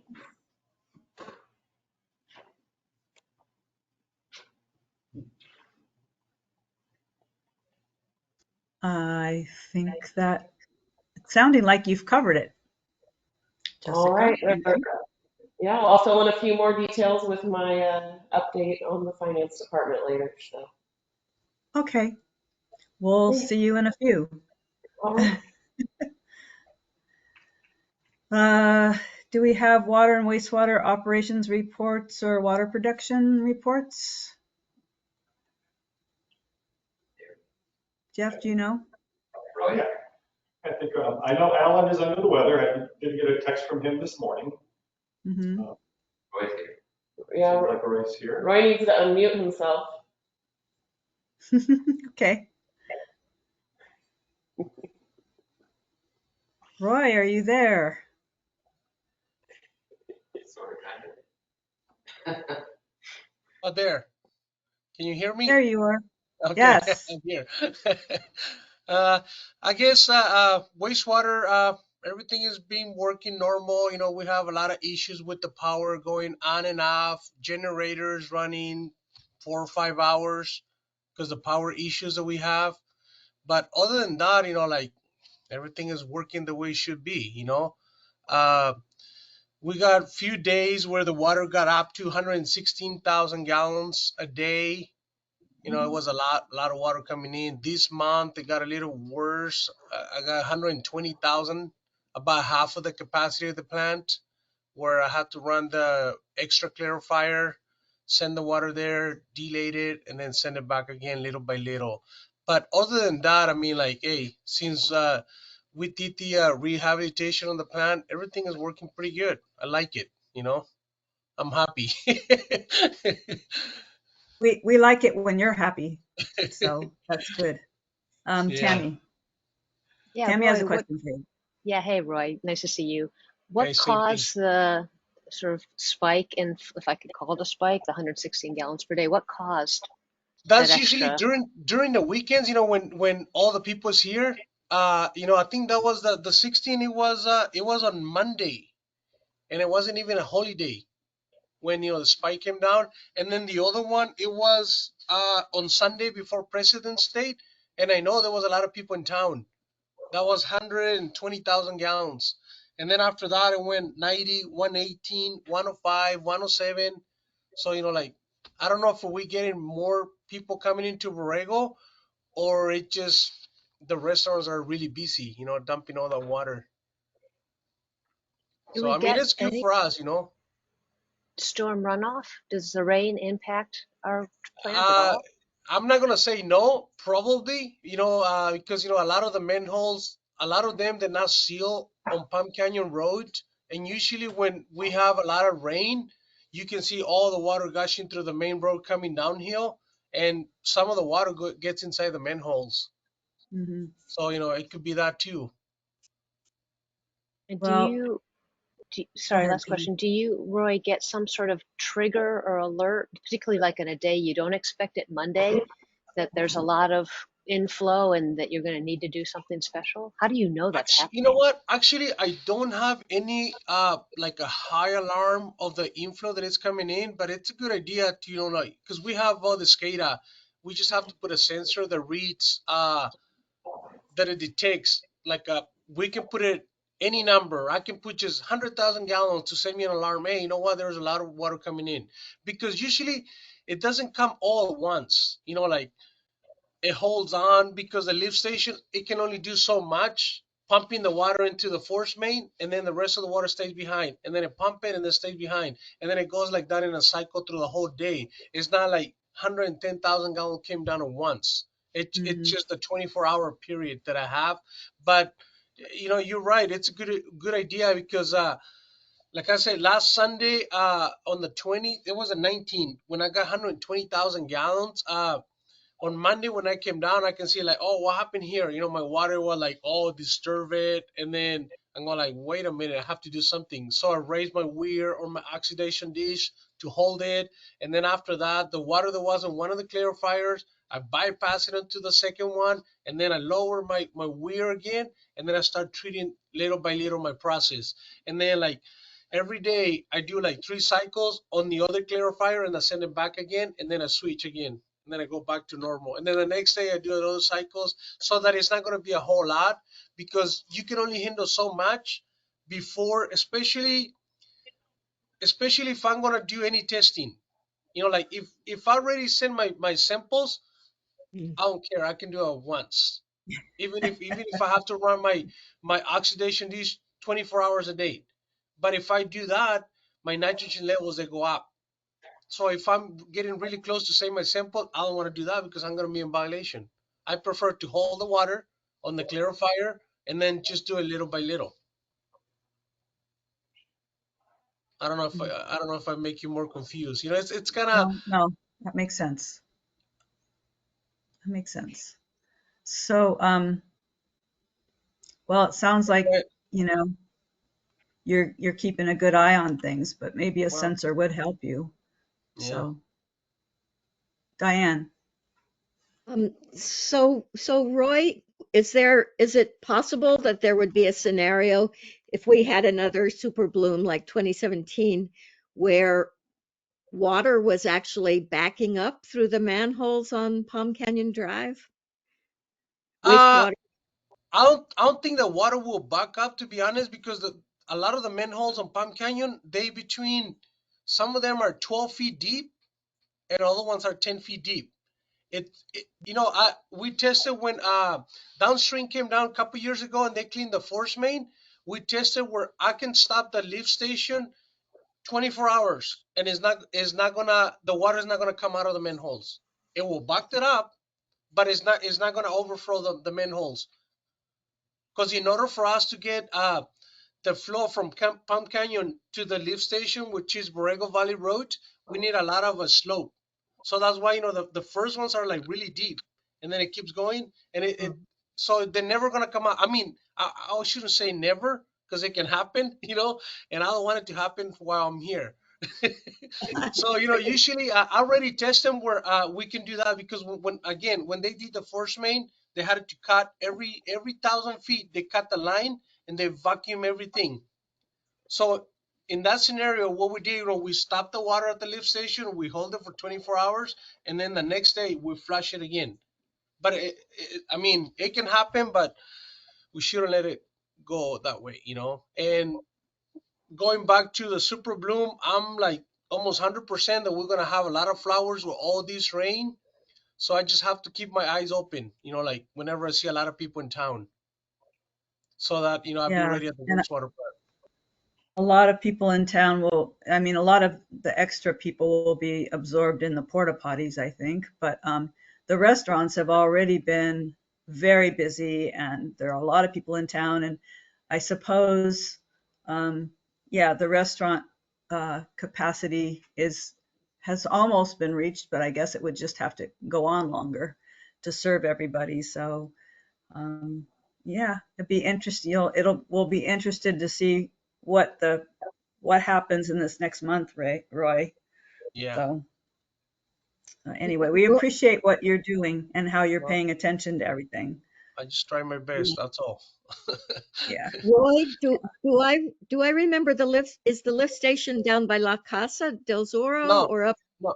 The lift station, it's on Borrego Valley Road, 2990 Borrego Valley Road. It's about 1 mile from the elementary school. Okay, It's like thanks. south of the elementary school. The one that it's on the by La Casa del Zorro, it's the manhole 46 that we call it. It's the end of the force main. Okay. That's the one that is by the intersection of La Casa del Zorro and Yaqui Pass. And where we've been doing a lot of work on Yeah, smell management, right? Yeah. yeah. Oh, Well, we've been trying every single thing so that we can Yeah, stop, the smell. thank it's Yeah, a you. tough one. yeah. Thank you, Roy. We No appreciate problem. your Uh-huh. report. Sure. Nice to hear from you. Okay. Thank you. Thank you. Um, all right then. I guess we're going down to staff reports, correct? And first up on staff reports is the administration report. Diana. Me. Yes. I don't know where to Well, stand. you could go stand up there. Regina? I'm going to be doing a presentation. Okay. You all see me and hear me okay. So I just wanted to, or we wanted to let you know what the layout would be, or potentially be. This is our best guess or scenario for our March 14th first in-person meeting. So what we have is our, I don't know what you call this, dice. So we typically would have 5 of our board members here, but we have them spaced out where we have 3 up here. So we have 3 chairs set up. And then where Jeff would normally sit, we have the other 2 board members set out here. And then we brought in another desk where Jeff is now sitting, so he would sit there. And we have an extra chair there in case like if Alan or David would like to sit in, then he can sit over there. And as far as our I don't want to say customers, our audience, yes, we have 8 chairs set out here in the audience. And if for some reason we do have an excessive amount, we have more than 8, then the overflow will be into Jeff's office, so we'll set up a laptop or his computer up there. Where Wendy normally sat to do the minutes, the glass table is where the new court secretary would be taking the minutes, and then also we'll have Esmeralda controlling the computer, where Jessica's sitting right now. And I don't know, hopefully you guys aren't getting dizzy. Sorry. What we still need to do is work out some of our cables, so there isn't any trip hazards. And then the other thing we want to do is put a shelf up to put the camera eye up higher so that you can get a better view of the overall room. Perfect. Yeah, we'll have to secure so it doesn't get knocked off. So that is our scenario that we have at the moment. We kind of did a mock trial today of where everybody would be sitting, and then we'll probably do another one before the next meeting. And that's Maybe how's the audio? Or any feedback on hearing us? No, Okay. no, I'm hearing you fine. I think everybody else is. And, thanks for all your considerations on the setup. I think it will work. Well, I mean, we'll be trying it out and trial by fire in March, right? But we are thankful for your prep work on all of that and securing, securing everything so that it will A, work, and B, not trip anybody up. So really appreciate that. In these days when we have less, what do I want to say, uh, urgent matters coming before the board, our audience will probably remain small, if any. So it looks good. Thank you, Diana. Thank you, Jeff. Thank you, Jessica, all of you for participating and getting that ready. We have our seat filler, David Dell. Let's look at the Academy Awards. It's good to have those stand-ins. So Good visual. Yeah. Anything else today, Diana? Oh, do we want to do a little breakdown on the briefing of the storm? Yeah, go for it. Okay, so just I'm sitting in the furthest seat, just hopefully y'all can see pretty well. So just want to give you a little debriefing of some of the damage that we had here at the district from the winds. We had just installed a fence on the east side of the property. We made it higher. Well, that got pushed. It did get pushed over, but it's definitely, you can see that the winds pushed it somewhat. So the company that installed it will be coming out, I believe, today to look at it and hopefully just resync the post or whatever they need to do to make it stand up straight. We did have a lot of debris on Stirrup Road. I don't know if anybody had driven by, but gosh, we had like carport metal and just basic debris, but that got cleaned up. Our carport where the crew parked their cars got twisted up and it's still that way. I want to coordinate with Alan because I know that he had previously contacted a company to install actually some newer ones. So I think that's probably what we'll have to do is I think we're leaning towards just replacing that one and then adding some additional ones that we had in the works anyhow. And then the other damage, we had Octeel get uprooted and we had a vehicle, the back of Eddie's truck got smashed somehow. So his back window is on order and I believe maybe this week or next week that they're going to be coming down to replace it. Was it hit by debris? I didn't get the final determination, but it was inside our yard, so I'm almost certain that it got hit by some sort of flying object. Wow. Yeah, we could check the cameras.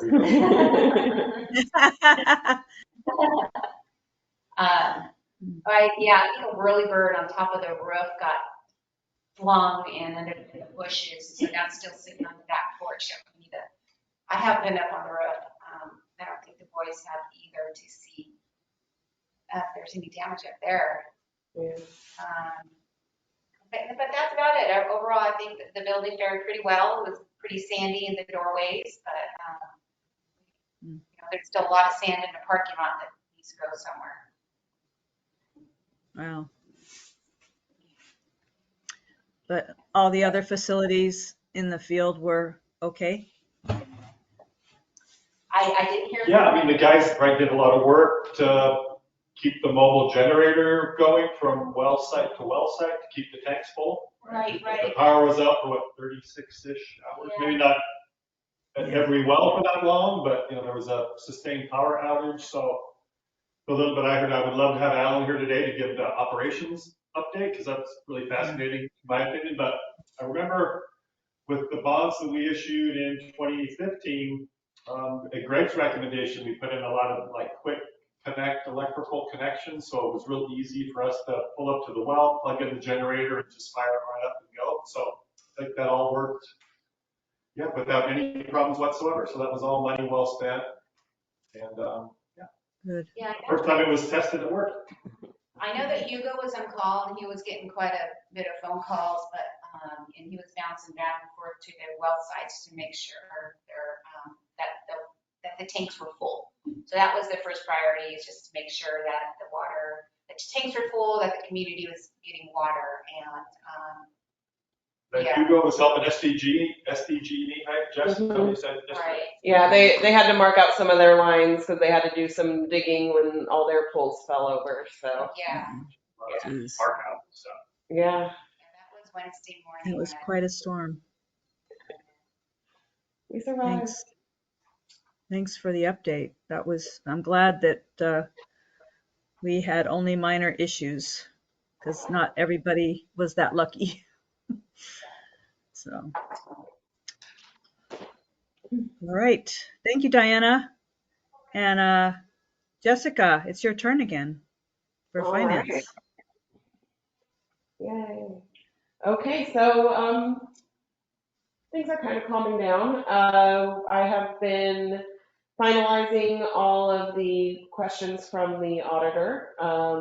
They are working on their final reports right now, so that's nice. I don't have to spend my 4 hours on the phone every day with them right now. So we should be getting a draft report maybe by the next board meeting or the one after. We could also review it in the audit and budget committee meeting. And just to touch on that, we did go ahead and invite Mr. J. Mao to join us if he was interested, but I don't believe we have had a response. So I do have a date that will work for everybody. I just wanted to give it another day to see if Jay replies, and then I will send you to the scheduling for that. Let's see, working on the Prop 68 grant administration. So we did have our big meeting with DWR on January 27th. They gave us about a month to submit any budget or schedule changes, which I have received from all the sub-grantees, except for the water master. They would like to finalize it at their next board meeting, which is the 10th. So Jeff's going to reach out to DWR and make sure that that is okay with them. But all the parties, you know, they've been responsive as they can be. Martha came by yesterday to kind of go over things for the school grant, and you know, I think I'm pretty happy with where we are with everybody. In terms of BWD's projects, we are almost done with a draft RFP for the AMI project. Thank you so much, Tammy. Really, really dove in on this. So you board members deserve or should show her your gratitude on that one. And then on the monitoring wells project, DUDEC is the one kind of taking the control on that. We did here I am stealing all of David's thunder again, probably. All yours. He submitted the CEQA filing on that yesterday, I believe. So we're just going right along. Our first reimbursement request submission to DWR will be in May on that grant. And then we also have the tank and motor grant coming through. So now that we're finally getting invoices from Superior, you know, after this first quarter, we'll be doing our first reimbursement request on that grant. And that's about all I got. Any questions? Anyone have questions for Jessica? As usual, you have covered it well, apparently. So thank you, Jessica. Appreciate your time and efforts on our behalf. So Mr. Dale, I think it's your turn to talk to us about engineering. All right, can I have screen control? Oh, yeah. Esmeralda, can we give Mr. Dale screen control?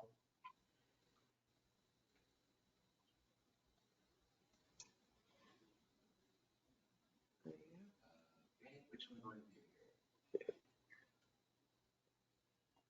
You have to share. Okay. Final board agenda. No. No. Window. Oh, here we go. Got it. Okay. Are we on? Yeah. Yeah. All right. Nice So photo. this is the status of Rams Hill #2 tank. It's going. Wow. It So it evolved. doesn't. It may not look like much here, but it took a lot of work to get to this point. All this right here used to look like this on the right. And so it was all natural Wow. desert, and our guys brought a lot of natural soil up to this location, and the contractor did the work and contracted, compacted this soil. We've had it tested for compaction, and it's all passed. This piece in the middle here is the concrete pad that you approved in the change order a meeting or two ago, and now it's in. This is the grade ring, they call it. They're going to be installing some 3/4 inch or 1 inch rock inside of here, which will form the stabilization of the entire tank, and this grade ring holds that rock in place. So that's what it looks like at now, but just as a recollection, this is what it looked like, oh, I don't know, 2 months ago. So you can see the work that they had to put in. They had to fill in all this soil here to bring it to the grade that we needed for the new tank, because we're keeping the old tank online. We didn't demolish the old tank. And so that's why we're building the new tank next to the old one. So basically, you can see right here. There's the old tank. It's still in service, and you can see the grade ring, and you can see how they brought the soil up to the level of the old tank. So that is the condition of Rams Hill #2.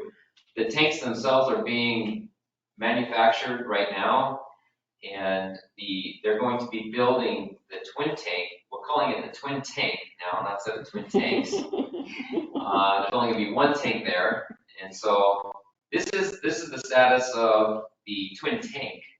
The north tank is still in service here, and this is where they're putting in the rock, which I mentioned earlier. And here's your grade ring that they're installed.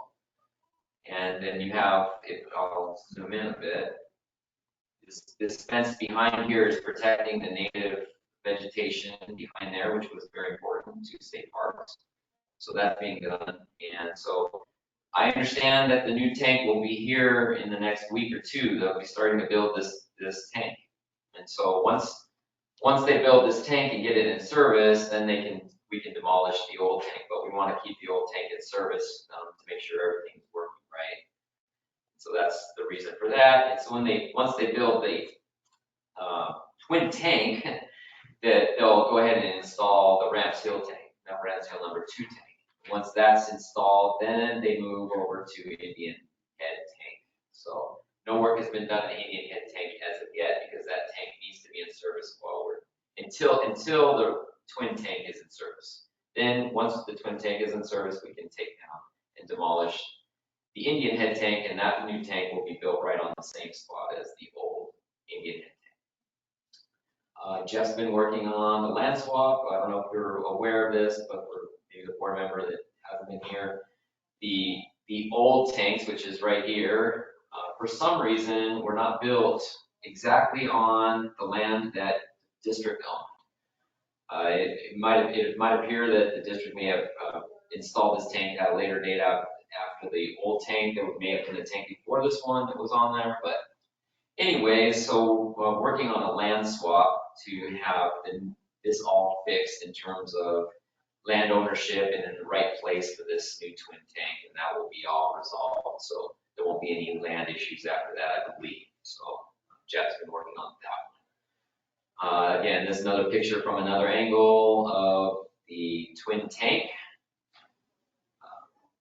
Almost done, just finishing up. They got to finish up some of the grade ring there, and then the new tank will start being put up. So this is the main work is putting in the foundation here, and the tank goes up pretty quickly. One of the benefits, one of the reasons why we selected shorter tank. And the bigger, wider tank, as opposed to two small but taller tanks, is because, well, a couple of reasons, but one of the main reasons is we don't have to install any kind of concrete foundation around the rim of the tank. And so that saved a lot of money on construction. The second reason was for aesthetics, so that the tank was shorter, so you couldn't really see it as well in the desert landscape.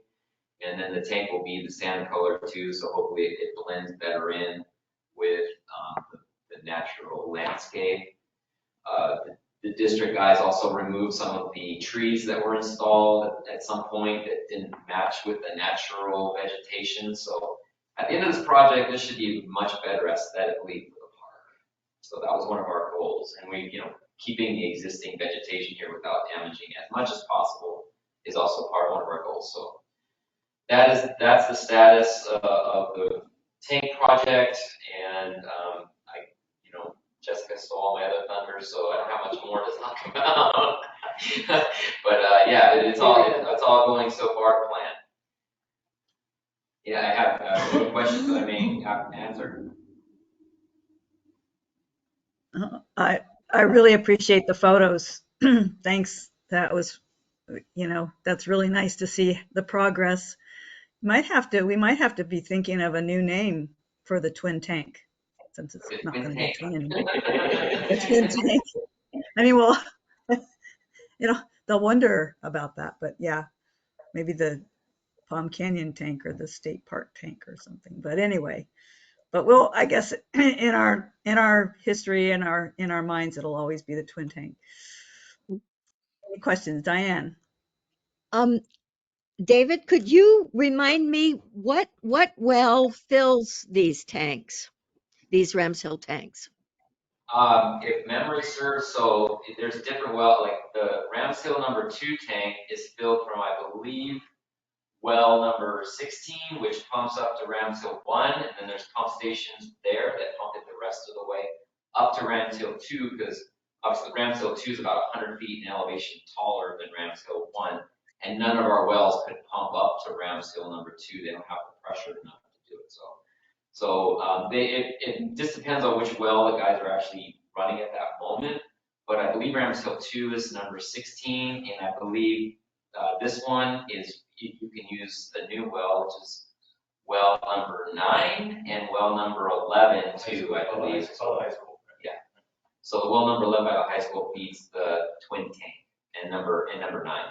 And that's just the well that's closest to the tank. I mean, physically, Alan can move water from one end of the system to the other by opening and closing various valves. So, but the way David's describing it is right. That's just how it would typically operate, but we have operational flexibility to move water from greater distances than just to the closest tank. Our closest active well to Ramshill is which one now? The one that I think we're using is 16, but we also have well 12 and well 8, I believe, that can pump to that. 16 is by the entrance to Borrego Springs Resort, just to the south. Oh, okay. 12 is infamous well that the solar company's been hooking up to right next to the American Legion. Well 8's down by Ramshill in the southern management area that was part of the water master discussion from a week ago. So those are the 3 in that area. And well 8 we don't use. It's not part of our normal operations. Okay, thank you.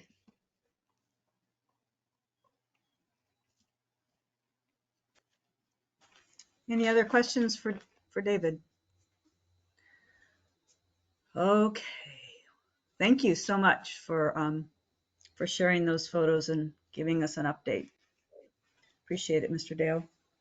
And last but not least, we have the general manager report.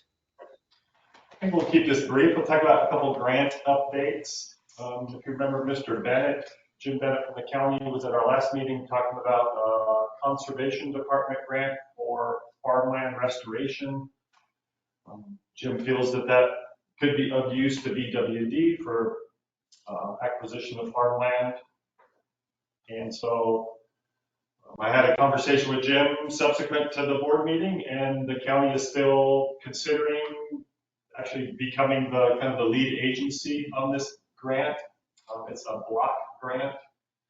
Where these block grants are typically administered by a larger agency that then has the responsibility to administer the grant and pass it out to, I guess we call them sub-grantees. I guess might be the analogous term that we've been using with our Prop 68 activities. So it's an interesting idea. I just want to talk to Jim a little bit further about exactly what does that mean and how are projects included or excluded from the request as we go. So, to be determined. You might see a general letter of support on the next agenda supporting the County of San Diego in their desires to obtain this grant. Jim and Leanne quite hadn't decided when I was speaking to them about what the next logical step would be, but a letter of support might be it.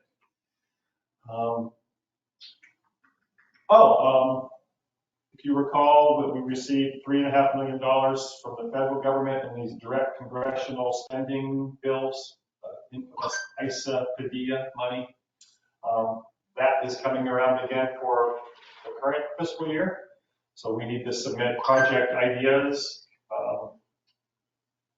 for that grant opportunity. We're going to try again. Kind of the question for us now is, what projects do we want to submit? So I'm having a philosophical discussion with our advocate in Washington, D.C. about, do we want to submit solar with that cool benefits and the economic benefits and the great story that solar creates, or do we want to go back to old boring water lines? I say that lovingly. Our initial, her initial reaction was, well, cool, the solar project has a great story, which it does, obviously, big rate impacts. But we have a lot less control, and the concept that we were talking about as part of the Prop 68 grant, when this project scored at the top of the list and then was ultimately eliminated, was a turnkey program from SDG&E. SDG&E manages the whole thing, bids the project, manages it, designs it, implements it, turns it on, makes sure it works.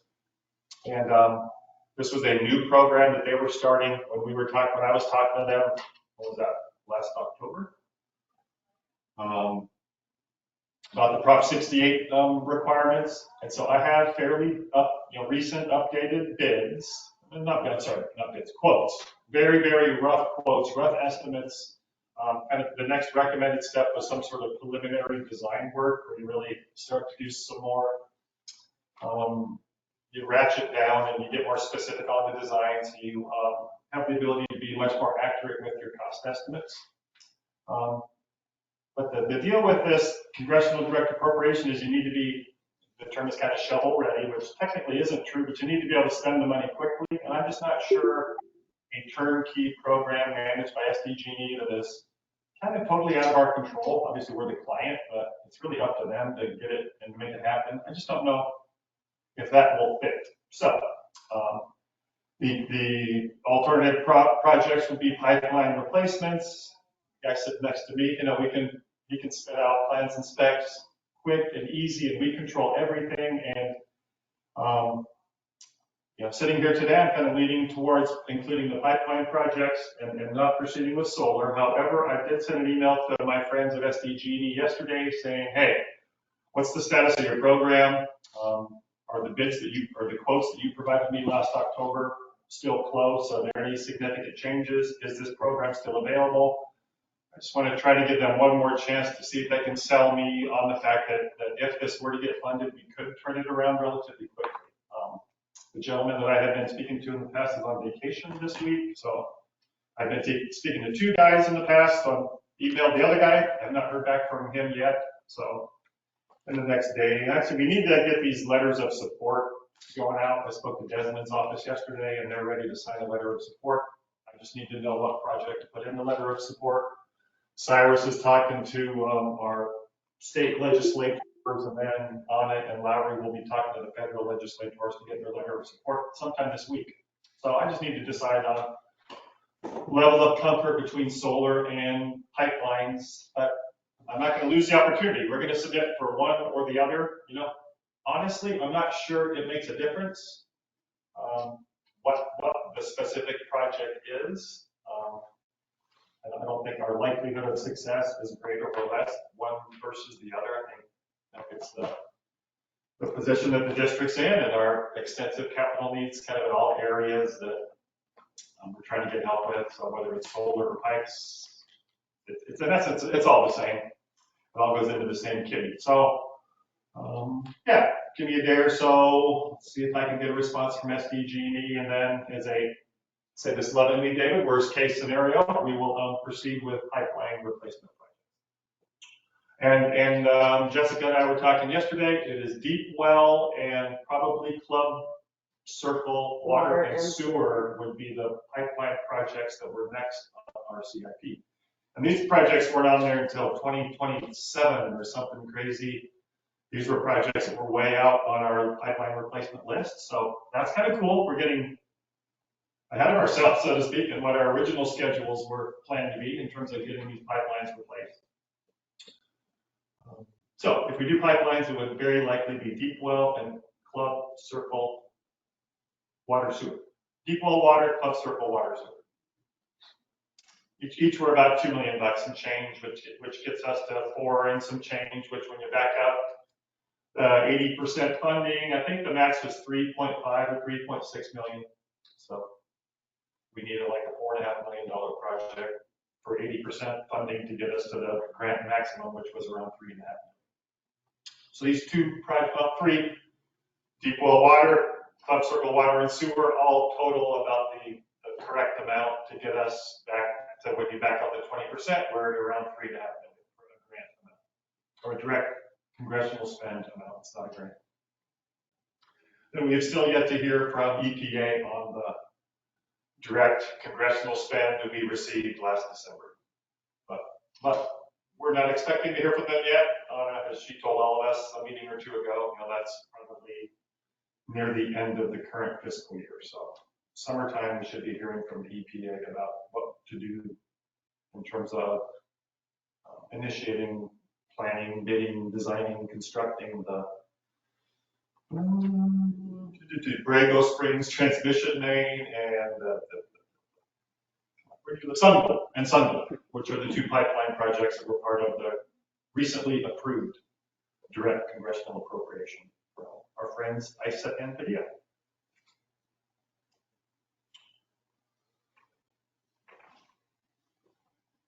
Any questions? Diane.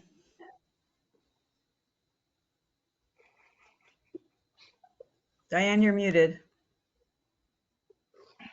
Thank you. Sorry. Do we have a map of all of the that includes the de minimis wells in the valley? As this this monitoring stuff has brought up the question of, I'm a little worried about the wells down around the Borrego Sink, those residential wells getting dewatered. But I don't know of a map that includes the de minimis wells. I don't recall seeing one, but I can definitely find out. But Diane, you bring up an interesting point, and I didn't bring it up when we were talking about it earlier, but this water quality contingency planning, what do we do if we have water quality problems, is a very interesting discussion. Yeah. But in the GSD, there is if we have impacted de minimis wells, what happens? I think the options were you drill deeper, you connect to the potable supply. There was a certain degree of contingency planning and advanced thinking that was in the GSD and got morphed into the GMP that pertained to the de minimis wells. It didn't get into what happens with the big guys. And I think to a certain degree, that's up to each individual pumper. I would like to get Steve's opinion at some point on the big picture question of, is the water master really responsible to maintain potable water quality throughout the basin? I'm not sure if that's technically what they're required to do. That's a very interesting concept. But when we start to think about contingency planning, if we have a water quality problem, it's kind of difficult. And we have a couple of big placeholders in our CIP for water treatment phase 1 and phase 2. We have no idea what it's for. In practicality, I won't say it's difficult, but it's hard to pinpoint and then to get real solid estimates, because I guess we could limit what we think the water quality problems will be. I guess we could just, I don't mean this literally, but I guess sitting here, we could assume that it will either be nitrates or some XYZ chemical. And so, that's one thing that we have to deal with. And it would all depend on exactly what's the contaminant, exactly how far out of the MCL are we? And this trend analysis is super important. Knowing you have a problem before it happens is super important. I think one thing that we need to do sitting here is, I think we need the BWD drinking water quality results to be analyzed. We ourselves have a lot of data, but really haven't looked at it. And as I was sitting here today thinking, who's the right person to do that? It's probably Trey, so I'll start talking to Trey about that, because we haven't looked at our own data. We report it. We have our consumer confidence reports. We meet all the requirements, but we really haven't looked at the trend analysis in great depth. And so I think the time is right to start to do that. So I think in terms of water quality contingency planning, it's really hard because you really don't know what it's going to be, and you don't know where it's going to be, and you don't know how bad the problem's going to be. And obviously, the point is to try to nip it in the bud. And so you pick the right well locations, right? We put a lot of time and effort into where do we drill our wells? And then we have a 300-foot annular seal instead of a 30-foot or 40-foot, whatever we wanted that the de minimis well driller to put in. So and we try to pick the best spot that will have the best water quantity and water quality. That's a big one. And then we try to, we're doing double the sampling, right? We're doing sampling every 6 months instead of sampling every year. I think that went back to Harry Ehrlich's idea from, 5 years ago. So we kind of doubled up on our what's required sampling. And we haven't done we talked about doing like full slate of kind of exotic or maybe contaminants of concern type of testing. We haven't done that type of, I'll just call it exotics or the really unique chemicals. We're just dealing with what we're required to sample for, and so we've doubled up on that. So we have the data to see trends when they're coming. So that's where we are on contingency planning for water quality. I'd love to say, oh boy, if we have a problem at well 18, here's exactly what we would do, but it's to a certain degree dependent upon what the contaminant is, and we can assume, okay, it's probably going to be whatever. I don't want to pick on the farmers, but let's just say it's probably going to be nitrates, and so we could do some estimates on what nitrate treatment is and how much it would cost and how big the system would need to be, but once again, without knowing exactly what the concentration is, exactly what the flow rate is, especially if this happens 5 or 10 or 20 years from now, what that cost is going to be based on inflationary trends and everything else, it's really difficult to pinpoint. So what we have done now is we have 2 placeholders in our CIP that's called water treatment. And it's got, that's $1.5 million, I think, twice, Yeah, maybe 2 750 phases. twice. There is some money in the long-term CIP for water treatment, but we haven't gone through the analysis, and I don't know how you would do it. Is if we have an arsenic problem in well 12, we'll do this. If we have a nitrate problem in well 12, we'll do that. If we have a PCB XYZ problem in well 12, we'll do that. We haven't done that ourselves because it just seems to be challenging, difficult, and we're trying to avoid all that with the well locations, the sampling, and trying to nip it in the bud with and where I feel a little bit behind the 8 ball is the kind of the trend analysis. So a little bit more in-depth analysis of the data that we've been obtaining over the last few years. So anyway, I wanted to say that when we were talking about it 2 hours ago, and it just didn't feel like we had the right time, but that's kind of where I'm sitting on this whole water quality contingency planning and what do we really do about it. And that's what we're doing and how we look at it. Thanks, Jeff. I think that was helpful. And we have a closed session coming up here, and we will go there in a couple of minutes. Our next meeting will be an in-person meeting, everybody, on March 14th at 9 a.m. So you have to, you can come in your bedroom slippers if you really want to, but clothes are required. So thank you everyone for the meeting today. We're going to go into closed session. It is now 11:10. Is everybody good with reconvening in closed session at 11:15? Are we good? Quick break and we'll go. Okay, everyone, thanks. Thank you. See you in a few.